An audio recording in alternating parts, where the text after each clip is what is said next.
Hi, welcome back to Like Maria. Today I'm going to look at a GCSE poem, Wordsworth's The Prelude. I'm going to talk you through 5 key takeaways from that poem so that if you need to reference this in the exam, you'll have 5 key areas to go already in your head. Please remember to ping that like button and subscribe.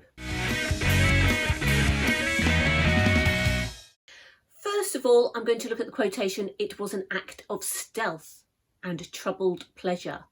So this is the young boy who is stealing the boat, and he's been led by nature, which he calls her, and he takes the boat. He knows he's doing something perhaps a bit wrong, and there's troubled pleasure. It's kind of exciting, but there's something underlying, some concerning thing underlying.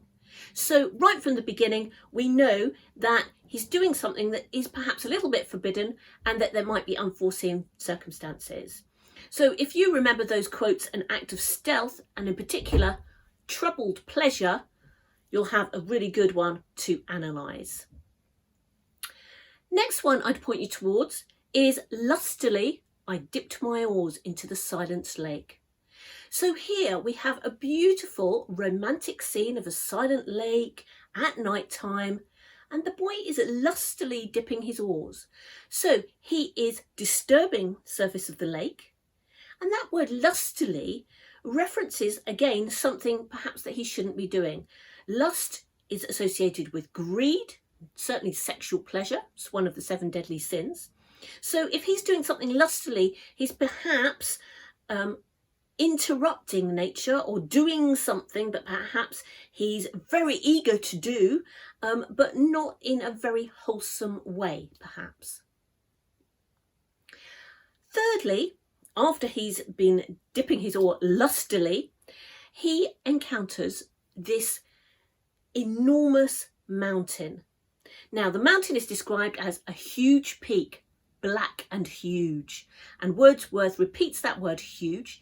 There's something upreared its head, he says. Those words, upreared its head. It's as if it's a giant monster. And it suddenly appears with voluntary power instinct. So he is alarmed by this giant mountain which suddenly comes out of nowhere. Fourthly, the boy describes this monster, this mountain, as being, using the simile, like a living thing which strode after me.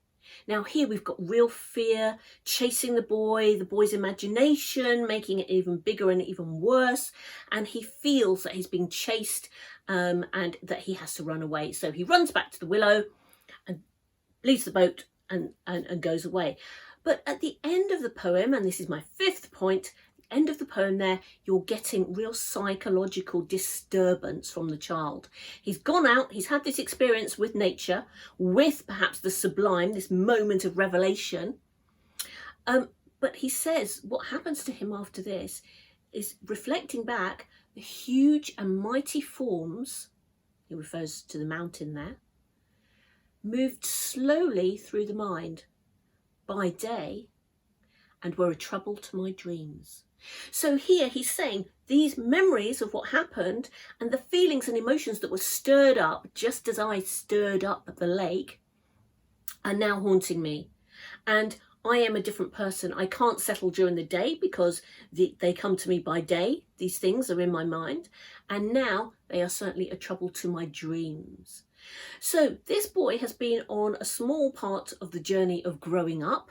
Wordsworth writes this epic poem to tell us about the journey of life. And he is saying the culmination of this stealthy act that I performed is that now I have troubled dreams.